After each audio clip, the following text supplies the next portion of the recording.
I'm Brandi Kruse. Today on Undivided, a bill that should be non-controversial is under attack in the name of DEI. I would prefer quality over quantity any day of the week. Plus, a hard truth about what the responsibility of schools and teachers is and is not. As a queer individual, I have not had a welcoming or inclusive experience either as an educator or as a student in our systems. Plus, an unbelievable excuse for a bill that would ban plastic license plate covers. It sounds like it's not a big deal, but it's the lies that really get to me. That and more coming up today on Undivided. Remember, you can support our show for just $5 a month by signing up at undividedpod.com.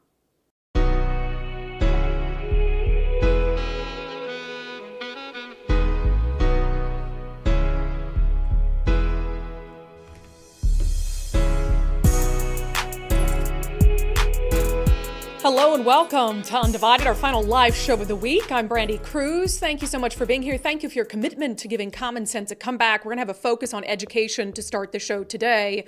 It's not a secret how I feel about some of the priorities that are being pushed in our schools in Washington state, pushed by lawmakers onto districts across the state to try to make them uniform in how they teach DEI, how they fold in gender ideology at a time when our test scores are in the toilet. And we hear these complaints from a lot of parents. Now, it's very rare that parents are willing to speak up on the record at a school board meeting or use their name or do a news interview, but parents not only complain to us about these things all the time via email, when I'm out and about, whether I'm at a yoga class or whether I'm in my neighborhood talking to people who have kids, they all think this stuff is dumb. And I'm thinking, well, how do we still see it being pushed in Olympia? There was a bill that has to do with education that I actually think is great. And in fact, it passed the Senate with bipartisan support unanimously. So if you have a bill on education in today's day and age, an issue that is so heated and there's controversy all woven throughout it, if you can get a bill on education that passes through the Senate in Washington state unanimously, chances are that's a pretty good bill. And it's actually an effort I've talked about before because there are members of Congress trying to help with this also on the state level, and it's Senate Bill 5180. Now, what it does is a nutshell, and it's really relevant because in Washington state, we have a huge military community. And so for that reason, you've got military spouses who might be moving here from out of state. We also have a shortage of teachers. So what Senate Bill 5180 would do is it would make it easier for people who were a teacher in another state to move here and become a teacher here, especially for military families. And so what the bill would allow for is Washington state to join this interstate teacher mobility compact. And it's an agreement between states who are part of the compact. So it's like, okay, we have a need for this. We have a big military community. We have military spouses who might have been a teacher elsewhere who can move here. So let's become part of that compact and let's do this. So as I mentioned, it passed unanimously in the Senate. And then it goes over to the House Education Committee, where everything is just utter lunacy. But a representative from the Department of Defense spoke in favor of it for one of the reasons I just underlined. Honored to be before this body today, Tammy Pro with the Department of Defense. Thank you for considering Senate Bill 5180, the Interstate Teacher Mobility Compact. I hope this committee can see this as an opportunity to strengthen your workforce and increase the diversity in the teacher population, which is available to come here to Washington state. I am here in support of this legislation for our military spouses. We estimate that of the over 25,000 military spouses in Washington state, 1,100 of them hold a teaching certificate and are available to teach here in Washington state. This would ease that burden for them. Great.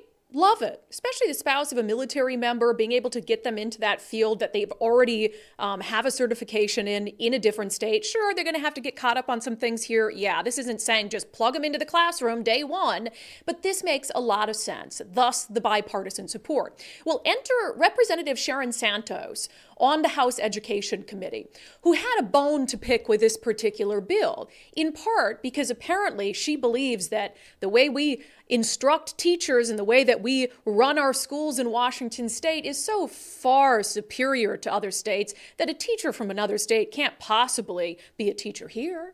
One of the challenges that I have personally as a policymaker and as the former chair of the Educational Opportunity Gap Committee is that we have spent a lot of time in Washington state making sure that we are creating and supporting a professional educator workforce that reflects the diversity of our student body and that has the training to be able to work with neurodiverse students, other students with special needs, and so I have been in conversation with the prime sponsor around how do we get to a place where we have legislation that he would like to see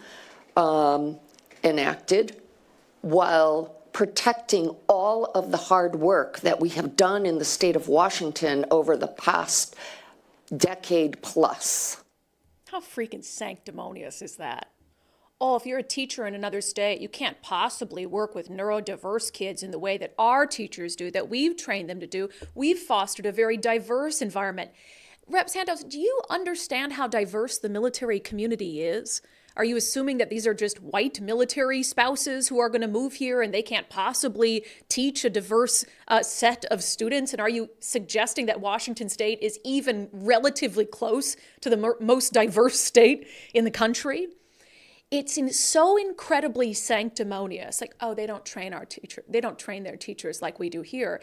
What's funny about this is I didn't even know that this bill was in the hearing yesterday. We were watching the House Education Committee hearing yesterday morning for a bill we're going to talk about coming up next. And as I'm sitting waiting for the testimony on the bill I was interested in, I heard this, and I heard this exchange with between Representative Sharon Santos and a House staff member. And Representative Santos on this line of questioning was saying, okay, well, if we have to be part of this multi-state compact, can we put these expectations above and beyond other states in place and still be part of the compact?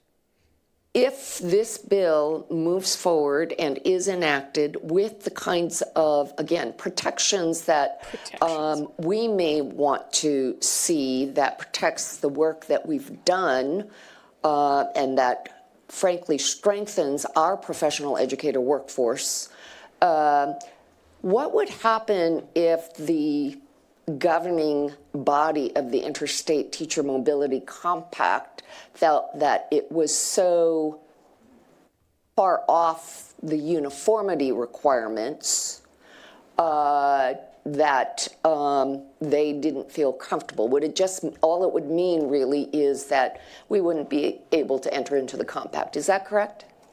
I believe that is the case, that there's a requirement that the enacted legislation be substantially similar to the model legislation. And so depending on whether the commission determined that those additions, the amendments were not making the full legislation substantially similar, then they may deny admission.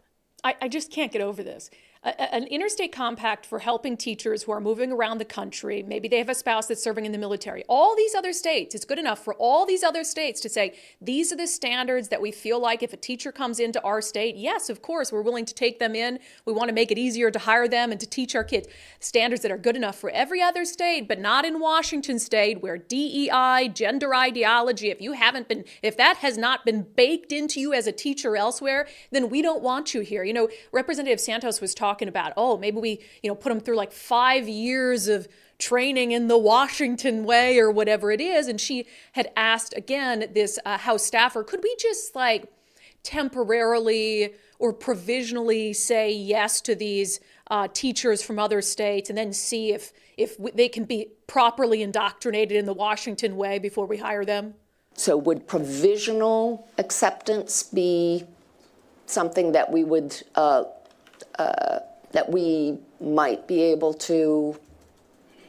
So there is a requirement that the license that is provided to the applicant be unencumbered, and I'm not finding the definition at the moment, but my recollection is that that means a full license, not a provisional license. Yeah, nothing Washington state government does is unencumbered. I hate to break it to you. If I were these other states in this teacher compact, I'd be like, Washington can't come. Washington can't join us. In fact, we don't want teachers who've been trained in the Washington way in our schools. I want to play one more cut from, again, Representative Sharon Santos on the Democrat on the House Education Committee. And one of the things that really embarrassed me about this is her reaction after hearing from the representatives from the Department of Defense who are like, we would love for Washington to be part of this program. This would be a great thing for our military spouses. Listen to Representative Santos absolutely crap on the idea of having these military spouses from other states teach here. We have invested a lot of time and money to make sure that our teachers are well prepared to teach the multicultural, diverse students that occupy the classrooms of Washington State. If it's not going to be the 5 years, and if it's not going to be a provisional, what ideas do you have to ensure that we are not perpetuating some of the bad practices that may be allowed in other states? I'm not going to impugn any specific other state, but that may be allowed in other states that perhaps have not engaged in the deep policy work that Washington State has. Because, frankly, to Tammy's point, I would prefer quality over quantity any day of the week. I am speechless. When it comes to our teachers, you'd prefer quality over quantity any day of the week. Look, I think we all would to a certain extent. I mean, we have to have enough teachers to staff our schools, certainly, but I talk all the time on this show about wanting quality teachers. But Representative Sharon Santos, what's your definition of quality over quantity? Is your definition of quality, I don't know, a Seattle public school teacher who engages in criminal acts of vandalism? You don't think that's vandalism? What you're doing? No, not at all. It's not vandalism? Boycott Bucks, end the occupation now. Is your definition of quality a public school teacher who puts up pro-Hamas propaganda outside his classroom and posts on Facebook that Hamas didn't behead anyone and Hamas didn't rape anyone? Is that your definition of quality over quantity? Is your definition of quality over quantity an Olympia School District teacher who engages in a secret email communication with a student who wants to change their gender identity and informs the student to get a personal email account so they can communicate, and that student should delete email communications between the two of them? Is that your definition of quality over quantity? Is your definition of quality over quantity celebrating Fidel Castro during an MLK assembly? Is your definition of quality over quantity reading a book called A is for Activist to students to teach them how to go out and protest? To teach them about far-left militant organizations in the fourth grade? Is that your idea of quality over quantity? Is it your idea of quality over quantity when teachers in Washington State read books to fourth graders that tell them that a doctor just guessed at their gender when they were born? Is that quality over quantity? And what are these intensive, hard, difficult, meaningful training exercises that we put teachers through in Washington State that these other states just haven't even scratched the surface of? Are they, I don't know, training classes like culturally responsive art instruction? Equity literacy? Is this the kind of deep, systemic work we've done that makes Washington State's teachers so much better than any other teachers in the country? Or is it like in the Olympia School District where you actually hold training sessions where you segregate teachers on the basis of race? And you have BIPOC lunch clubs for elementary school kids.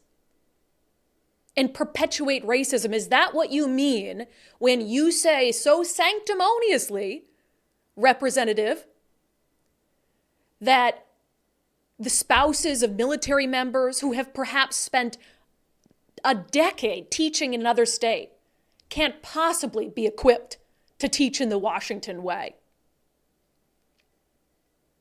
If these teachers from out of state have to teach in the Washington way, I'm sure most of them would probably not teach anymore. Incredible levels of sanctimony for a bill that should be non-controversial. Genuinely shameful. All right, I mentioned that I listened to that testimony, just caught my ear as I was waiting for testimony on a different bill that we talked about yesterday, and it's this Senate Bill 5462. If you weren't watching the show yesterday, essentially what it would do is it would mandate across the board kind of a cookie cutter curriculum to quote, promote inclusive learning standards and instructional materials in public schools. And we read the long list of it's got to be, you got to have instructional material that speaks to Native American culture, to Asian American culture, to African American cultural, to neurodivergent students, to the LGBTQ community. It's essentially saying, hey, we want every district in the state to teach kids around ideology and inclusiveness the same way that Seattle Public School District does. And it's going to mandate it across the state. Now, there was testimony that happened. If you recall, we started the show yesterday and the testimony hadn't happened yet because they left it till the very end. What they knew was the most controversial bill, left it for the very end, only heard from like 9 people, cut their time from 2 minutes to 90 seconds each. And there was people who were in favor of and people who were against who got the opportunity to testify. Not everyone did. But I know I'm going to get maybe gripe for this, but it's sort of a hard truth that I think we just need to discuss when it comes to the job of our public schools and the job of our educators. So here's a teacher that testified in favor of this. Now, I can't imagine a teacher would ever be allowed to testify against this. Can you imagine a teacher standing in their classroom testifying against a bill for inclusive learning in schools? Like, that teacher would be fired. But here's a teacher who was allowed to testify in favor of it. For the record, my name is Christy Bennett. I'm a physics teacher at Skyline High School in the Issaquah School District and a member of the Washington Education Association. I am in support of Senate Bill 5462. As a queer individual, I have not had a welcoming or inclusive experience either as an educator or as a student in our systems.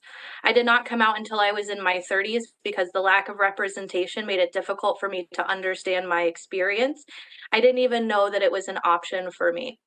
I missed out on many formative experiences, and that's truly devastating for me.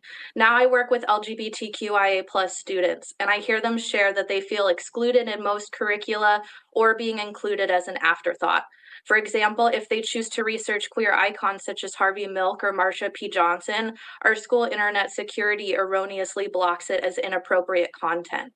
When reading the portrait of Dorian Gray, Oscar Wilde's struggles as a homosexual man is mentioned at the end of the unit, robbing the opportunity to connect with the author and main character in this novel. They are told about the gay rights movement as an addendum to other civil rights movements, but not studied in depth.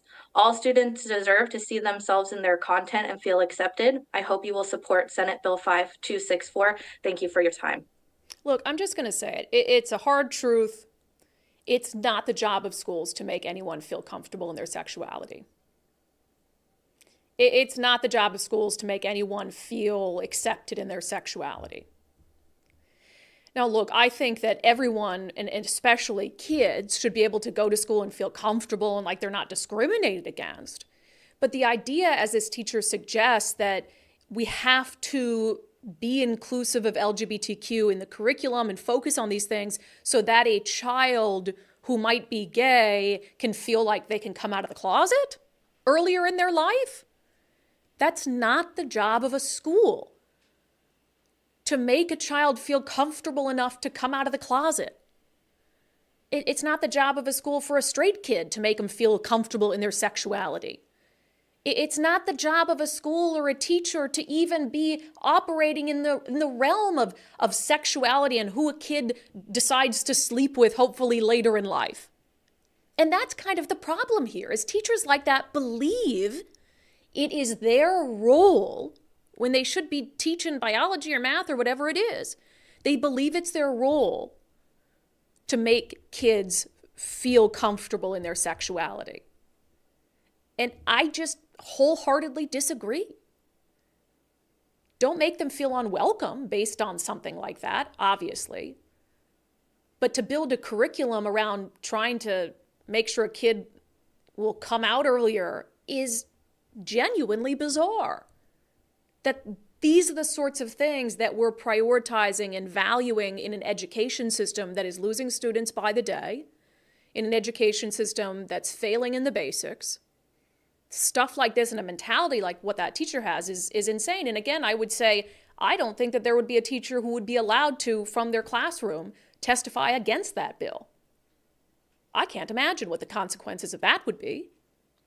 Now, there was also some testimony against this, and there was a common theme that I heard. So there was a lot of school board directors from elsewhere in the state, eastern side of the state, who testified. And they made a couple, I think, good points. One of them being that there's already so many requirements around inclusivity and DEI, et cetera, for teachers, that some of this is just redundant. Like, it's a feel-good bill that's not necessary. And teachers are already making kids feel included in their classroom. Again, bills like this assign like the worst intentions to teachers. Oh, if we don't force teachers to, all of their lessons are going to be on white men. And there's not going to be any diversity and any sort of interest, any talk of African Americans. It'll be as if Black people and Native Americans and LGBTQ people don't exist. It's like, no, this stuff is happening in schools. Books these days reflect that much more than books of yesteryear. And then they also say that this sort of stuff and focusing on it is needlessly adding to the divisiveness. My name is Trish Huddleston, and I am a school board director in Woodland and also on the WASDA Legislative Committee.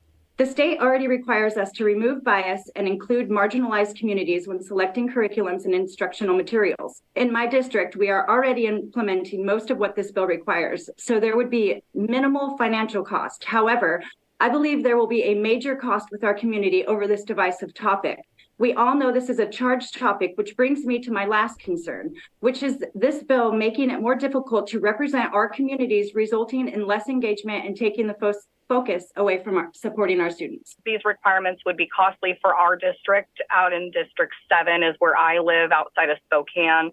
And our districts are already struggling to keep up and update their curriculum, as well as implementing the new requirements for education that this body had already passed the last 2 to 3 years. The term inclusive has been dividing our country and communities, causing issues and negatively impacting our schools. This bill will further that division and push parents out of our public schools, which is not where we're trying to put them. Yeah, inclusivity is fine. Inclusivity is a great thing. Making sure everyone feels included on its face is not a bad thing. I would never say that it is. But when you take that to the lengths that it's being taken to in Washington State, it's just racism at that point. I mean, and it's bigoted. I mean, when you have, again, classes for elementary school kids or clubs, lunch clubs, that you can't come if you're white kid can't come, or you have special training lessons for Black teachers or whatever it is, that's excluding people. That's not inclusive. So the definition of inclusive that's being pushed is sick and twisted. Okay, so I will be tracking that bill and seeing what happens with that. I do want to quickly, we'll have our weekly episode of Politics Unpacked tomorrow. I hope you're enjoying that, by the way. Give you a little weekly recap of what happens during the legislative session. Just really quickly, though. A few bills we've talked about on the show that are dead. The Holocaust bill appears dead. Holocaust education bill. Can't even get that thing through. If you remember, it had been altered and wokeified in the House, and it seems like there is no appetite from Senate Republicans with that added amendment to pass it. They want to push back against that, and I think Democrats would just rather not pass it at all and not have improved Holocaust education. So that doesn't appear to be going anywhere. Also, our Port Pledge education bill. Why? Here we're talking about pushing all these other things on kids.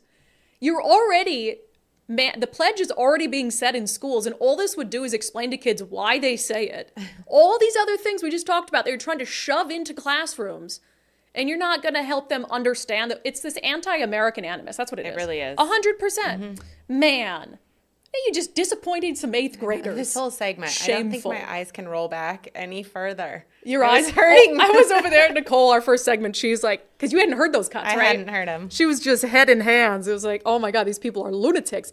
A good death, positive death. The Ridgeway bill, as it's been referred to, the one that would give criminals in Washington state who are serving time in prison, even up to Gary Ridgeway, the right to vote while incarcerated, the right to serve on a jury, the right to run for public office. That's dead this session. Thankfully, you take the wins where you can get them. However, a bill that's still alive is, in my opinion, just as bad, because with the Ridgeway bill, I didn't really see how that would work out in practice. I mean, how are you going to get like a killer out of prison to go serve on a jury? They're never going to be selected for a jury. There's a lot of issues with that bill that you can put it on paper, but I don't know how it's actually going to be carried out. It would probably just cost us money. This bill, I can see how it's going to be carried out. And I've talked about this way back at the beginning of the legislative session, and it has continued to make movement. House Bill 2001.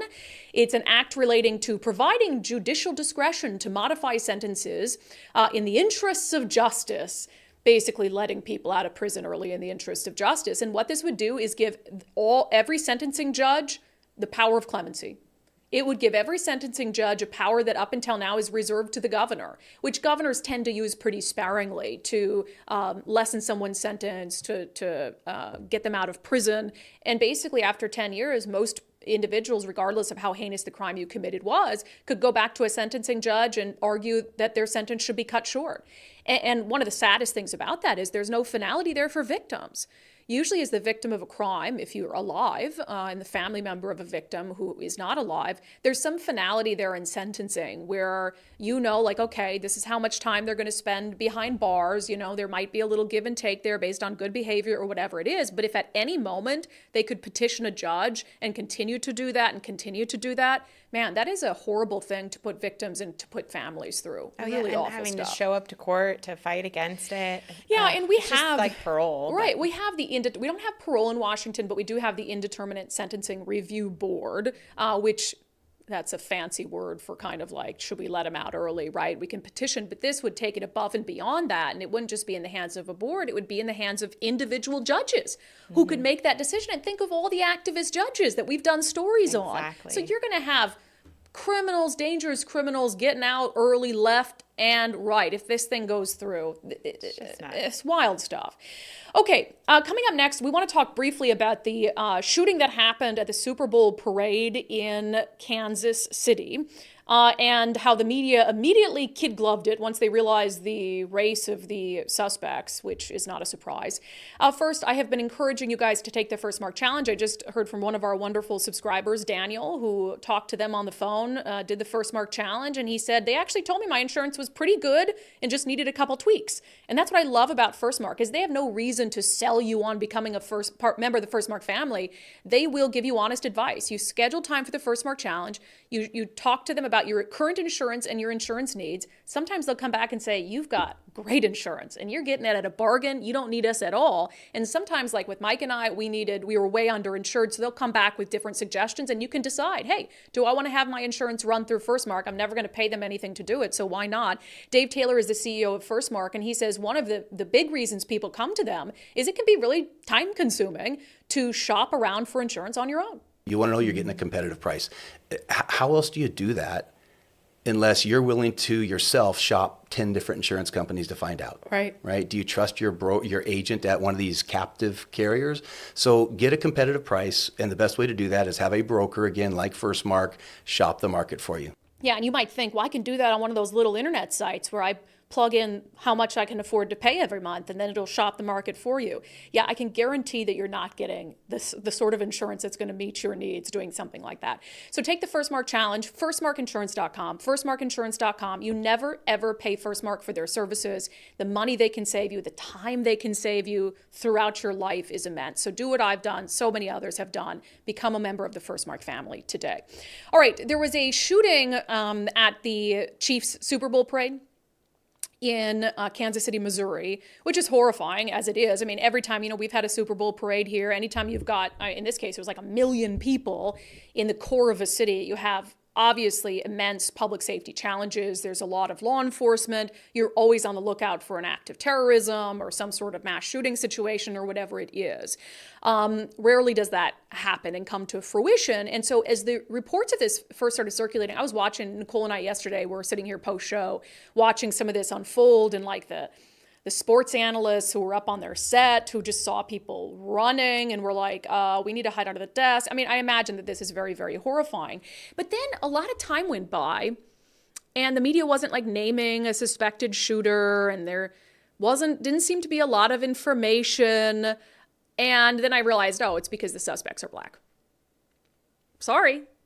That's what it is. Can you imagine if this had been a white shooter? I mean, because how many people? One person died and like 20 people were shot, including children. Like 12 kids. Yeah. If this had been a, lone white shooter who'd been going through methodically shooting people, I mean, this would be wall to wall. They would have had their picture out there. They would have had their name out there. They would have been speaking to people who've known them at every stage in their life, somebody who went to elementary school with them, and rightfully so. I mean, I think that if you have an active shooter, you deserve to be named. You deserve the scrutiny and all of that. So, but what really weirds me out is when you have a shooting like this in a situation like this, and because it's, in this case, I mean, honestly, I think it's a dispute, some sort of gang violence situation is what it seems like, because there's multiple shooters involved in some sort of dispute. Then it's like, well, that's just normal. That's like in Chicago where they just ignore all the people who die there in gang violence, because it's not some white kid with a gun who went into a place and shot a bunch of people, which happens much more rarely. Here's from the Associated Press. Shooting after Chiefs Super Bowl parade seemed to stem from dispute among several people, police say. The mass shooting that unfolded amid throngs of people at the Kansas City Chiefs Super Bowl celebration appeared to stem from a dispute between several people, authorities said Thursday. Police Chief Stacey Graves said that the 22 people injured in the shooting ranged between the ages of 8 and 47, half of whom were under the age of 16. A mother of 2 was also killed. We'll get to that coming up in a second. 3 people were detained, including 2 juveniles. Imagine that. Juveniles with a gun, getting into a dispute, shooting at one another, not caring where their bullets go. We've seen that in Washington State as well. And the response has been, give them a slap on the wrist. And we wonder why they continue to do these things and why they have no regard for human life. No charges have been filed yet. Police are calling for witnesses, which there should be a ton. So the woman who died was actually a longtime radio host in Kansas City, just horrifying. KKFI put out a post before the police even identified who the victim was. Her name was Lisa Lopez Galvin. They said it's with sincere sadness and extremely heavy and broken hearts that we let our community know that DJ Lisa Lopez Galvin, host of Taste of Tejano, lost her life today in the shooting at the KC Chiefs rally. Our hearts and prayers are with her family. We encourage anyone who feels they saw something to reach out to law enforcement. Apparently her son was also hit in the leg. Yeah, and it seems like that was, again, I mean, when you get, how many drive-by shootings have we had in Washington where there's a stray bullet that's killed a 1-year-old before, there's a stray bullet that's gone into a business in South King County and killed someone who was sitting at their desk. When you have, and that's why this rings so true to gang violence for me, multiple people firing at each other, no regard for where their bullets fly, and then immediately the media goes from, news of a shooting, people fleeing, to all the fear-mongering rage starts about, guns in America, semi-automatic rifles, and everybody's like gearing up for it to be some crazy white kid who was out killing football fans. And then that's not what happens. And then you see that narrative be buried when it should not matter.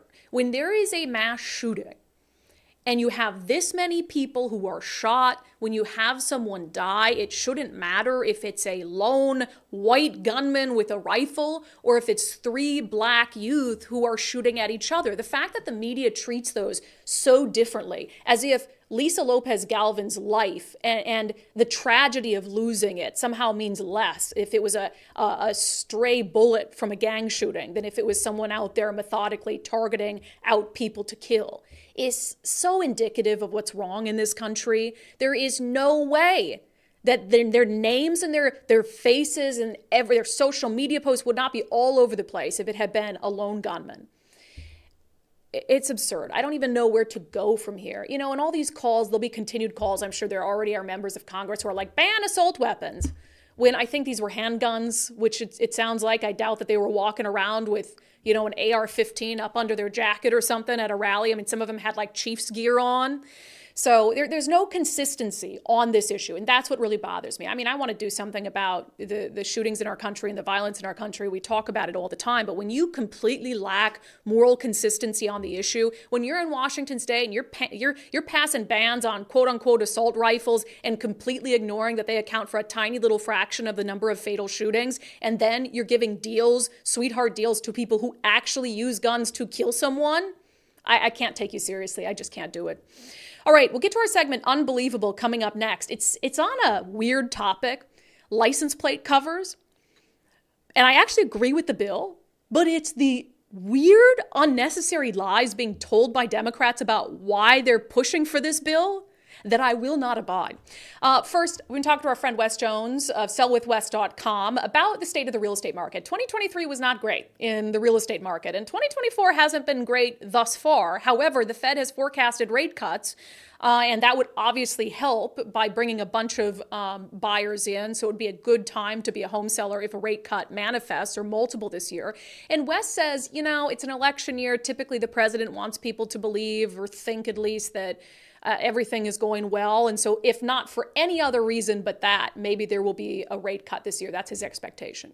They say that the Fed and the presidency, they're not supposed to influence each other. But let's be honest, come on, they're not supposed to. Right. But they do. So, Biden's administration is going to do whatever they can to put whatever pressure they can, on the Fed to keep lowering interest rates down, because that's what it's going to make the American population happy and allow people to get into ownership, or at least give them that peace of mind. Yeah. And so the best thing to do is, if you are thinking about selling your home in the near future, I'm talking about like today to 6 months or even a year from now, it does not hurt to get your home ready now. And then day one, as soon as rates drop and all that demand rushes into the market, you can be ready to take advantage of it. So reach out to Wes Jones, sellwithwes.com, sellwithwes.com. Ask them about their listing boost concierge service if you know that you need some cosmetic updates to your home, because he can actually manage that project for you and take care of it up front. And start by using their home value calculator to see how much your home is worth. It might be worth more than you think. Sellwithwes.com, a better way to sell your home.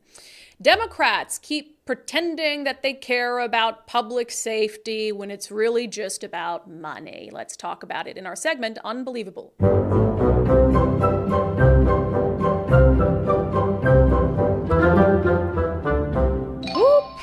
All right, this was not on my radar until I saw an utterly idiotic video posted to social media, actually from one of my state representatives. I have a feeling that I might write a strongly worded concerned citizen letter on this one as a constituent.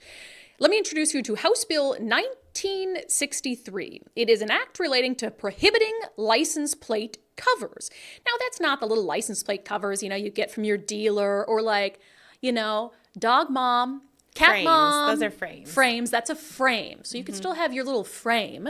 It's about covers that are sold online aftermarket that are plastic and that go over the entirety of your license plate. And sometimes, depending on the angle that someone is looking at your license plate from, they can cover or shade your license plate number and make it more difficult to read. So Representative Ramos, who's a Democrat, they put out the House Democratic Caucus put out this video where he's talking about why Democrats feel so strongly about banning those covers. Have you ever seen cars that have plastic covers over the license plates? Well, believe it or not, that makes that license plate unreadable. And police officers can't read it either the way they read plates. So it makes it illegible, which we want to make illegal, because when an officer pulls over a vehicle, we want to make sure he knows who he's pulling over. He can read that license plate, have advanced information for his safety before he reaches that vehicle. Our law enforcement officers need to know who they're pulling over for their safety. That's the most important part here. But we also want to make sure people have an identifiable vehicle, which is a requirement of law, and that if they do something wrong or they deserve a fine or fee, their license plate can be read. We have accountability for them in the system. Oh, isn't that pleasant? Putting people first. I don't disagree. Hey, I want police officers to be able to read someone's license plate. Of course I do. If you did something wrong, I want you to get a fine or a fee as long as it's reasonable. But That's not what this is about. And we know that, right? I mean, this is a party that has made it nearly impossible for police to pursue even violent criminals.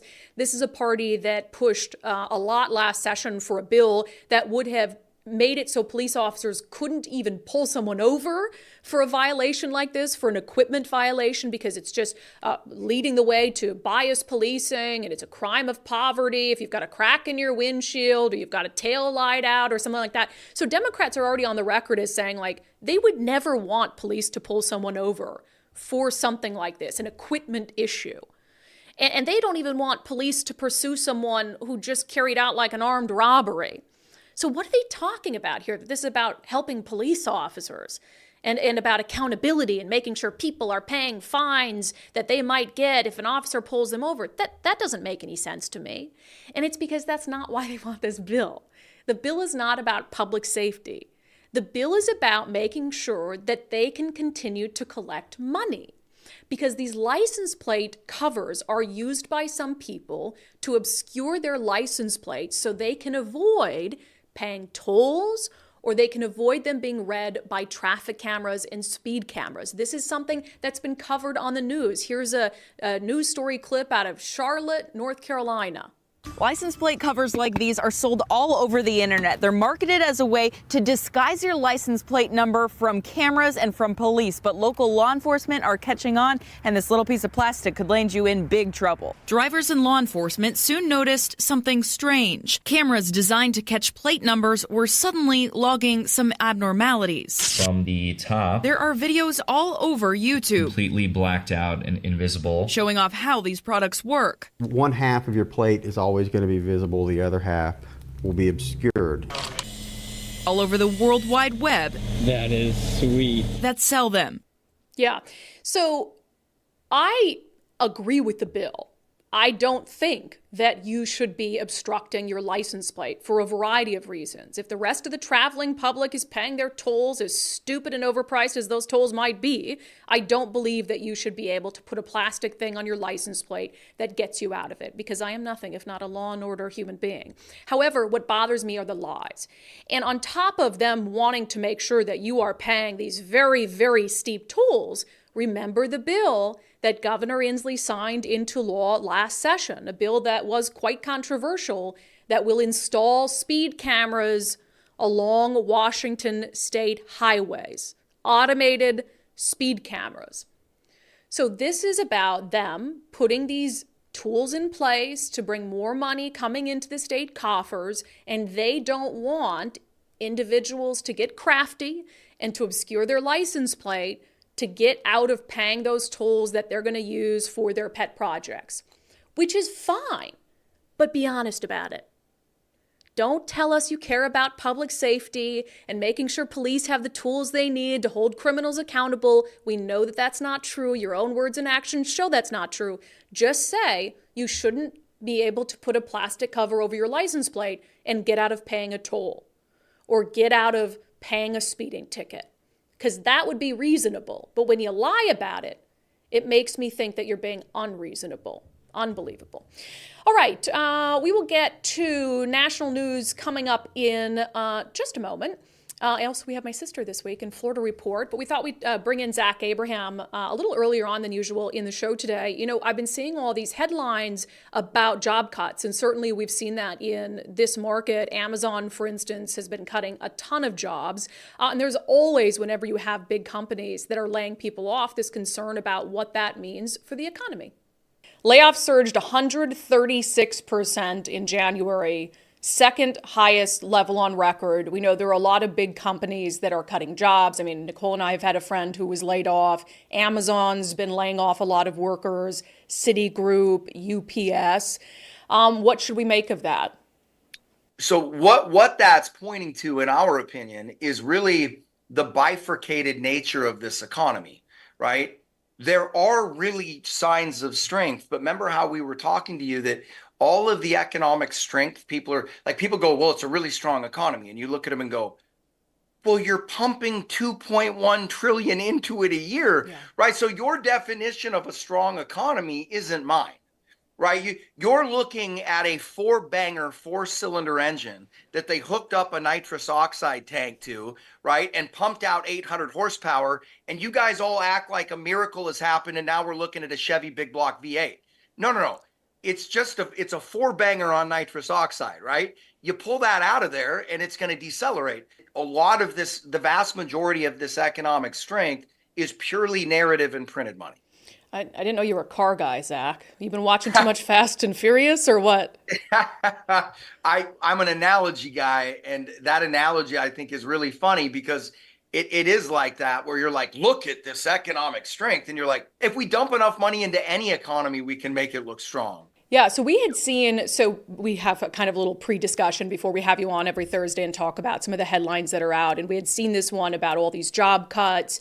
And you had actually said, it was interesting because you said, speaking of, my team and I were just looking at this graph. And what you say the graph shows is a disconnect between the unemployment rate and the actual strength of the labor market. Dumb that down for me. So what this graph really shows us is, I think so many of your listeners can understand, wait a second, what we're seeing on the ground and what we're being told, there's a giant disconnect here, right? Well, so one of those times when you recognize the noise that can be in unemployment numbers, for instance, think of how many people across the country have moved and quit jobs and started new jobs, right? You've seen the most instant migration, phenomena in the history of our country happen via COVID. Okay, naturally, that's going to throw a lot of noise into job markets, right? People moving, leaving, it's going to make consumer spending look really wonky. Why? Because when people move, they spend a lot of money, right? So there's all this noise. So one of the things that we try to do in these periods of noise is we try to look at other indicators that some people refer to as leading economic indicators, or things that are less subject to noise. And we like to look at hours worked, right? Because hours worked is not subject to all these machinations of the unemployment rate. It's just much more of a hard piece of data, okay? And so when you see hours worked going down, it is not necessarily a horrible sign, but it is absolutely not a good sign. And it's not a sign of a job. It's not something that you should see in a job market that is supposedly running at full employment. Okay. And the reason for that is lowering hour of work numbers, especially the further you drop below 40, what it's indicating is less overtime being worked, right? It's indicating more part-time jobs being had, right? Or people using that, right? Because it's a part-time job. By definition, you're not making the same wage as a 40-hour-a-week worker. Right. And so all these things factor in. So like, let's say 15% of the workforce over the space of 2 years needs to go out and get a part-time job. Hours worked will go down. Right. And while that's not a horrible sign, if somebody's taking on an extra job to make a little extra money, it's not because they're killing it. Right. Yeah. It's not because they're knocking the cover off the ball. It's because they can't afford to live off of what they're making. So hours worked is really one of those things that we look at. And what's incredible is if you look at the chart, we right now, everybody talks about the booming economy, our hours worked levels are at the same levels of the last two recessions. Yeah, right? If you look it up to 2009, I mean, obviously it dipped pretty low to around like 33, but this is consistent with the beginning of that recession. Yeah, absolutely. And so that's what you're looking at, right? So it's not the worst we've seen, but it's certainly not what you'd expect to correspond with all the stuff we're being told.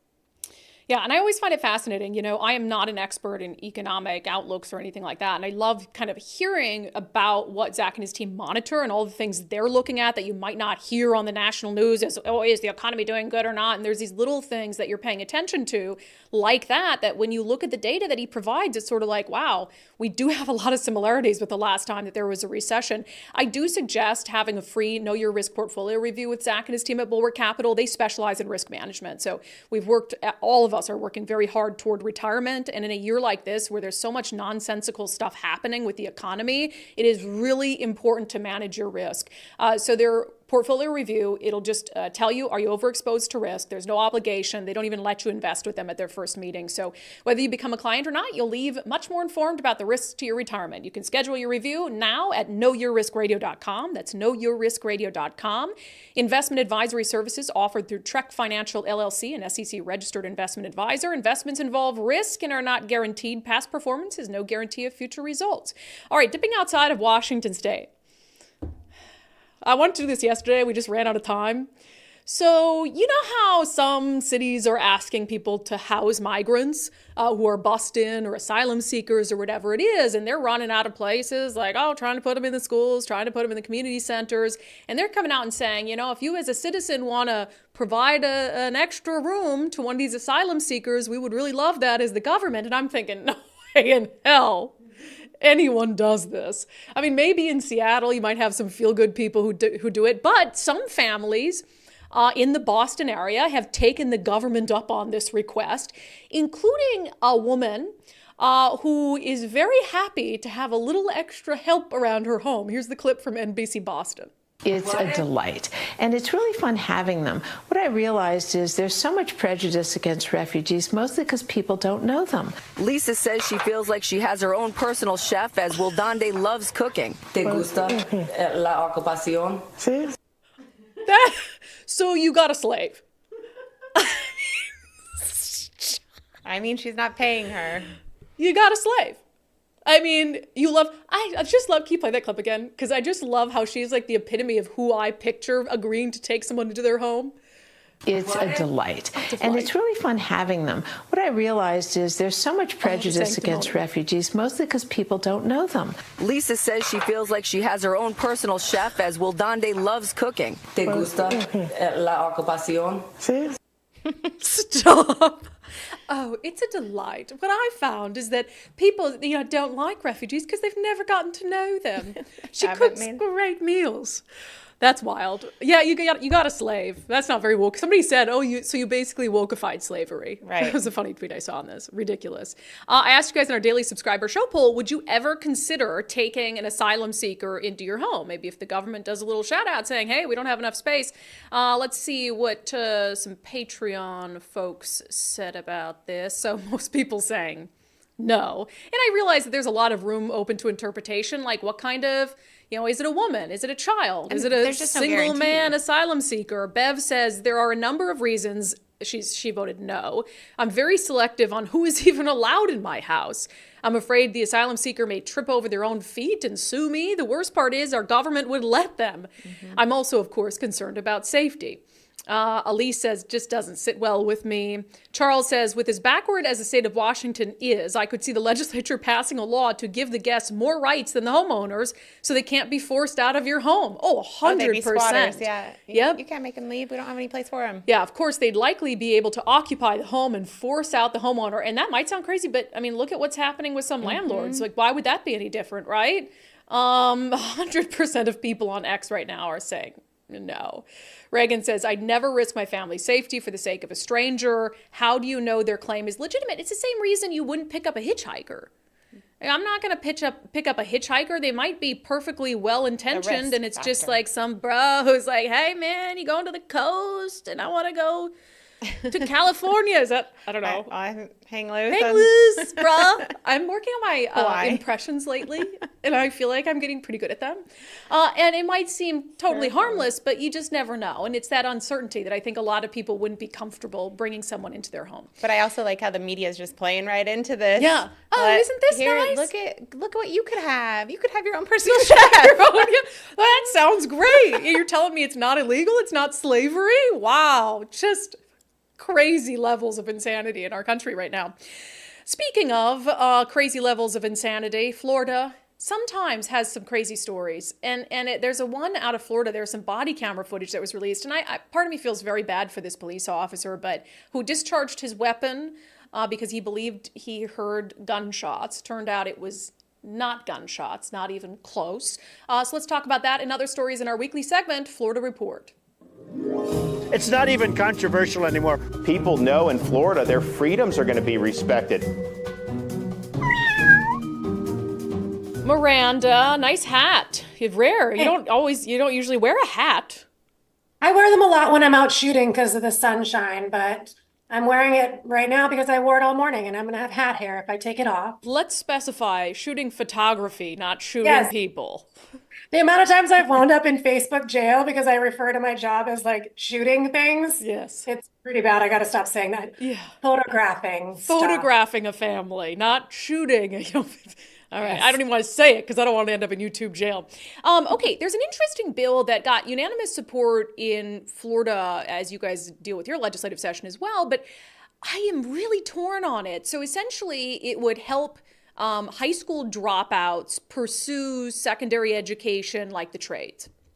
Yeah, exactly. So HB 7521, I think it's called, would create a program that basically allows high school dropouts age 16 to 21 to get funding to go to trade school and career schools and get certifications and diplomas to allow them to re-enter the workforce and basically just become, not let the fact that they left, general education behind be their end all of their life and set them on a wrong course. It kind of just gives them the opportunity to jump back into the game and become productive members of society and support their families and what have you. Yeah, and come up with a career as opposed to maybe if you drop out of high school.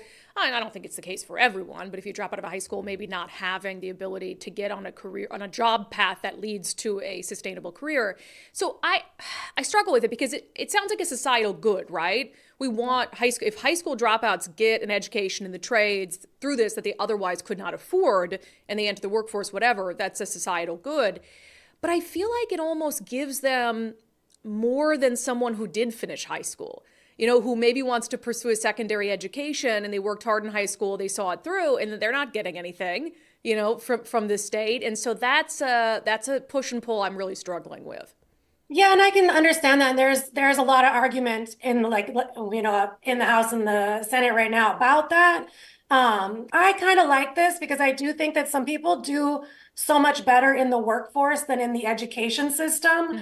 I think some people are, very driven when it comes to like working, making money and just getting to it. And I think that, school, especially coming to like 16, 17, 18 years old, if you're just already not doing well in school and you just see yourself like maybe already, I just want to go into a career. I want to get a certificate for a career or a trade school. Then maybe it gives them the opportunity to start that a little bit sooner than having to pursue all the way through graduation age of 18 or so years old and just jump right into it.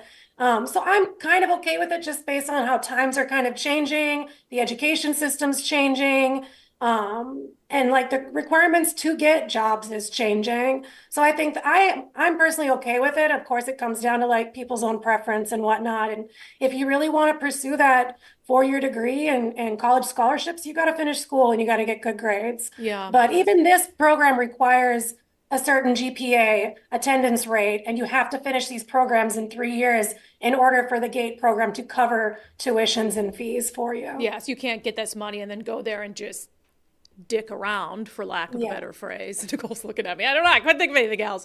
I don't know. I struggle. I think everyone should finish high school, and maybe you give them the opportunity to get, what do you call it when you don't actually get your GED, and do it that way. I struggle with it. I'm actually surprised it got unanimous support so far in Florida. I would think more conservatives might be opposed to it for that sort of like everyone gets a participation trophy aspect of it. So I'm going to mull on that one. Also, there was a body camera footage that came out in Florida that, it's so unfortunate. So it's a police shooting. Thankfully, no one was killed, but it sounds like this officer who's since resigned mistook the sound of falling acorns for gunfire and opened fire on the suspect. Okaloosa County Deputy Jesse Hernandez reportedly claimed it was this noise that he thought was the detained suspect shooting at him. Shots fired! Shots fired! Yeah, so the suspect had already been handcuffed, searched, detained, and put in the police cruiser. Yeah. And I guess while the officers were kind of wrapping up stuff on the scene, which someone had called in reporting that this young man had stolen their car, and that's kind of why we're here. But I guess while he's outside of the patrol car, he hears what he thinks is somebody opening fire on him, and it's actually the sound of like acorn nuts falling on a vehicle nearby him, and he drops, rolls, shouts, shots fired, the whole thing, and him, and from what I've read, one of his partners on the scene also opened fire on the vehicle on his own patrol car, and just unloaded on it. And thankfully, the person in the back was not hit. They're just, I'm sure they're going through a lot of mental stuff with that whole scenario. But they pulled him back out, searched him, and still found no firearms. So this week they released that body cam footage for us to see, so you can see the whole thing. But man, it's so unfortunate because I love police officers and I know they have a really difficult job, and being put in a position where you can mistake something like that and possibly have taken someone's life. I don't know. It's just a hard thing to think about. I mean, I have a couple issues with it. And again, I hesitate to put myself in the position of a police officer who's actually there in the moment, feels like their life's in jeopardy. I think it speaks to like how on edge a lot of officers are in this current climate. But there's a couple things I just don't understand. The sound to me does not sound like gunfire. Again, this is like, I understand, Monday morning quarterbacking. But also, if you don't know where that quote unquote gunfire is coming from, to automatically start firing into the back of the vehicle when they clearly didn't see him like in the vehicle with a gun, that seems like a real jump to conclusions. What if the gunfire was coming from somewhere else on the street or something? And so just your first reaction to fire into the back of a vehicle that you just put a handcuffed person in is really weird to me. So anyway, it's important to look critically at these things when they do happen. I feel for police officers, but this is just a wild scenario. So Miranda, thank you so much. You're so welcome. Have a good weekend. It's not even controversial anymore. People know in Florida their freedoms are going to be respected. Yeah, and that officer also said he thought he got hit by a bullet. Well, he said his legs went numb, so he thought he got hit by a bullet. It's very sad. He didn't. Nothing hit him, unless it was an acorn. Yeah. Not exactly sad. Florida's finest right there. We had somebody say, this is a good point. Leah says, I can't help but think that this officer is experiencing PTSD. Oh, that's possible. Maybe I shouldn't make fun of him. More support. Possibly, yeah. Mm-hmm. Oh, you have a lot of military veterans who are police officers, but also if you've got a PTSD issue, it's something as a police officer, it's very important to get help with, because that can't be a situation where you fly off the handle so much, even if it's because of that, and that's just an assumption that you shoot into the back of a vehicle. All right, before we get to questions and comments, my power was out for 16 hours last night. I feel for you, man, except for... I also know you have a very handy husband that would he never fired let you the go generator. without electricity. He secretly loves it. He's like wiring stuff all through the house, getting everything plugged in, and he's got his flashlight hat on. He's very headlight, fun. He's stringing things over to the neighbors to help them out. Mm-hmm. But you know what was working just fine? Your gas. My gas stove. Just cooking up my but not your gas fireplace. Ground chicken. Well, our gas fireplace was already broken pre-issue. So, just ridiculous though. And then what did we do? We ran our gas powered generator all night long. To run the air conditioning? No, no. We ran our gas powered generator to keep the fridges plugged in, because Mike likes to keep it cold. Mike likes it real cold. And then a couple lamps, and that's about it. But yeah, so tell me again that you want to ban gas hookups for PSE. What am I going to do? What actually is your expectation? That people just freeze? Is that your expectation? I guess I don't get it. There appears to be no plan, because they keep sending out these things saying they need people to cut back on their energy use. Yeah. Let's plug in all the cars. And then one tree falls and it takes you 16 hours to get power back on? Okay. Yikes. Anyway, questions and comments. More than one fell though, but... On teachers, Rachel says, you couldn't pay me to put a child in public schools nowadays. They're not teaching, they're indoctrinating, and it sickens me. Deanne says, WA educators don't want non-indoctrinated teachers allowed into the cult. Summer says, and Summer, I'm curious where you're from, because you said our teachers here are more than qualified to teach kids from such diverse backgrounds. My kids are thriving here, a lot more challenging in academics and far less indoctrination. I'm assuming you're not in Washington, so I'm curious where you are. UW football fan says it's hard. So this is on the other bill where we talked about the push to add all this inclusive curriculum in schools. UW football fan says it's hard to learn when kids are picking on you because you're trans. And I assume that is a response to my assertion that it is not the job of like schools to make kids feel comfortable in their sexuality or whatever it is. But there's already rules against bullying. So it doesn't matter what you're bullying a fellow student on, whether you're bullying them because they're hair color or because they're trans or because you don't like the backpack that they brought to school. Yeah, schools need to deal with that behavior. But the idea that unless you include like trans positive curriculum, that bullying is, bullying will stop or something. I mean, these are kids, so it doesn't make a whole lot of sense to me. All right, Y says, on the license plate reader issue, a couple points in this regard. Y says, I thought it was already illegal to obscure your license plate, and the analog detectorist says, back in 1990, when I was a police officer, there was already an RCW prohibiting the covering of the plate in any way. So what truly are they creating with this bill? They're creating more hidden measures. But I think the caveat here is that this is see-through. So it's a piece of plastic that technically isn't covering anything. And so I understand that maybe people would try to argue that. And so you need something specific to plastic license plate covers. Does that make sense? Let me see here. Jesse Adventure with a $1.99 super chat. Great episode. Keep up the great work. Thank you. Shelly on the license plate covers. You need these plastic covers in Tacoma. Without them, your plates are easier to steal. Yeah, a lot of people said they have locked plate. Oh, that's interesting. I didn't, because there are plastic steal. Covers you can buy online that aren't designed to obscure your license plate. On the question of would you welcome migrants into your home, CP says absolutely not. I don't even want some family to stay over. Oh, that's really true. Country Guy says there's a lot of room in the White House and the Naval Observatory. Yeah, when they start bringing migrants into the White House, then sure, I'll take them into my house. On the cop who mistook falling acorns for gunfire, Egomorph 2 says Acorn Pop was a bad dude. I mean, you hear it exactly in Biden's voice when you Corn Pop read that. Was a bad dude.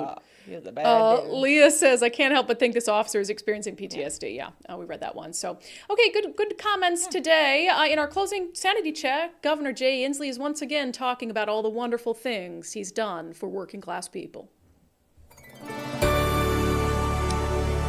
On his Instagram account, which I follow so you don't have to, Governor Inslee is once again touting his working family tax credit by forcing a Washingtonian to awkwardly stand next to him and tell him how great he is. Tell me how this is working for you, Priscilla. I'm a single mother and I'm a hard worker, and this is helpful not just to my family but for all the other low-income working families in the state of Washington, and we are very grateful for that.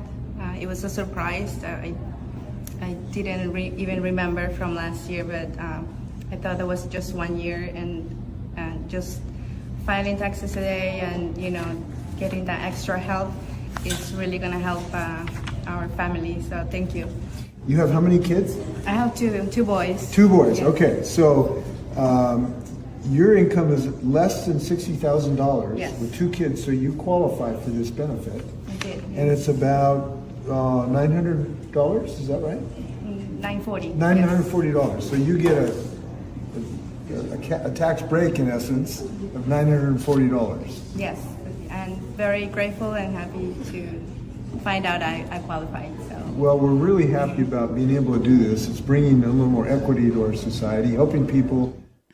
And if the camera just panned over to the left, you'd see someone holding her at gunpoint to say that in front of the governor. So scripted. So scripted. You know what, Governor Inslee? You wouldn't have to give them a tax break if you didn't tax them so damn much in the first place. That has been it for today's episode of unDivided. Thank you so much for being here. Thank you for your commitment to giving common sense a comeback. Cliff Mass is our guest on Sundays with Subscribers this week. A guy who is not given the time of day from the mainstream media to talk about climate change from a factual standpoint. So we're going to talk to him about it. So if you're not a subscriber already, you can join us by signing up undividedpod.com. Undividedpod.com. It's just $5 a month. and you can support us during this critical election year. So we'll see subscribers on Sunday. We'll have a new episode of Politics Unpacked for you tomorrow morning, and we'll see the rest of you back on the show Monday at noon.